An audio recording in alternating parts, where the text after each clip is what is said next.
All right. So I have a question regarding stroke patterns. Now, your components. We're talking the golfing machine. Yes, the golfing machine, which is the parent to a lot of these other Yeah. protocols. So when you were with Doyle, Uh-huh. correct? So you get to the top of the swing, right? Right. Okay. So you're coming down. You want to accelerate that club longitudinally, correct? Right. Now, At which just to point, explain to people that don't know what that is, that's the acceleration of the shaft moving away from you. exactly, in a Right. linear fashion. Right. Right. Okay. So from basic physics, we know that that club only wants to fly out and up with the center of rotation. Right. Right. Okay. So we accelerate the club in a linear fashion. Right. We're trying to avoid the radial acceleration. Right. We're harnessing it. Which point you get down to your release point. Correct.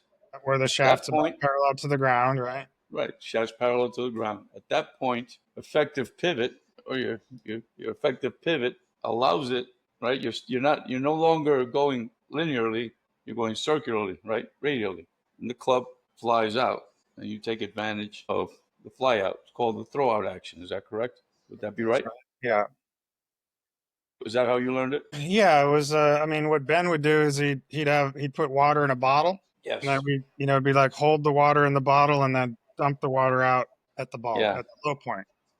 exactly. So the water's coming, so you have like half a bottle of Evian, Yeah. whatever water, right? Right. So the water's coming down, right? Down. When it Right. gets there, the water sprays out, Right.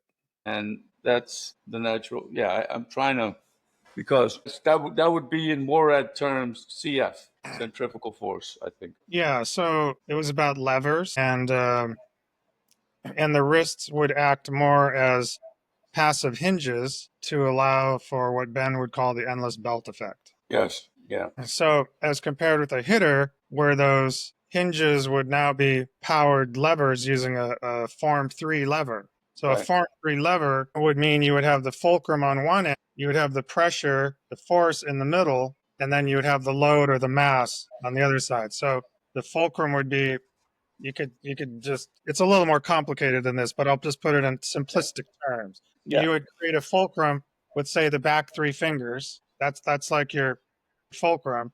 You're going to apply pressure with the right hand. It's then going to stress on the fulcrum and put pressure against the load of the club head to create a flexation in the shaft, what I would call holding shaft flex. So that would be the hitter's version, and the swinger's version would be this whole thing that I'm talking about doesn't exist, and it's now just passive hinges where it's just on a hinge. So you're coming down, and now we're talking about relaxation, making sure there's nothing interfering with the natural throw out action of centrifugal force. And that's so.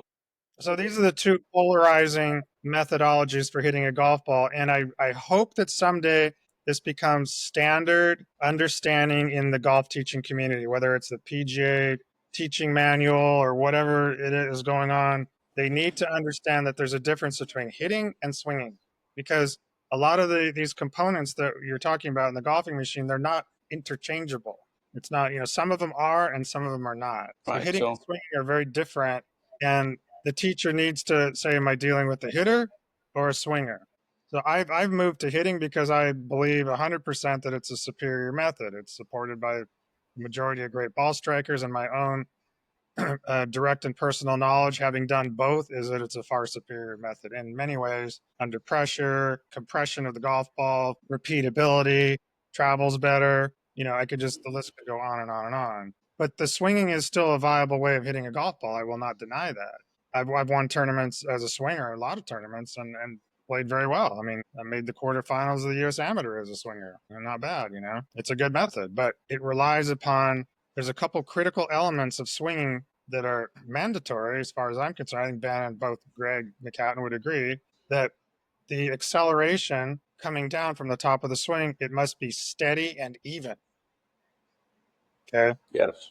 And the wrists must be free and flexible and supple to allow for For the the throw out action. force for the head of the golf club to swing around, because it's not center, the shaft is coming in to the heel of the club, so the mass of the head then swings around. And as long as acceleration is steady and even, and there's no interruption with tension in the wrists and this sort of thing, then it's an excellent way to hit a golf ball.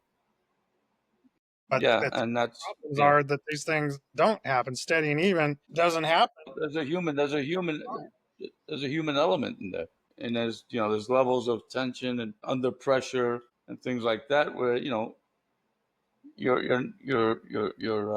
nerves quick kick in and you get tight at the wrong moment, and it's Yeah, you get nervous. You get nervous and it throws the whole thing off. If you tighten up, you come down, you start tightening your wrists up because you're over. nervous. It's over. Over. It's over. It's But over. Yeah. so that backs to the harkens back to the law of the flail, right? Or Bruce Lee hitting you with a nunchuck. Okay, so when Bruce Lee was in, that's, that's throwout action. So it's just I just wanted to clarify that because Yeah. I'm trying to see this notion now of handle dragging is a new thing on social media. In order for that throwout action to occur, you have to keep that handle going linearly, no matter what. It doesn't to say that there's something wrong with that to criticize. I would say it's like taking Ben Hogan, this model swing, and criticizing him for doing that very thing, that made him great. You understand? And if you look at the old timers, they all did it.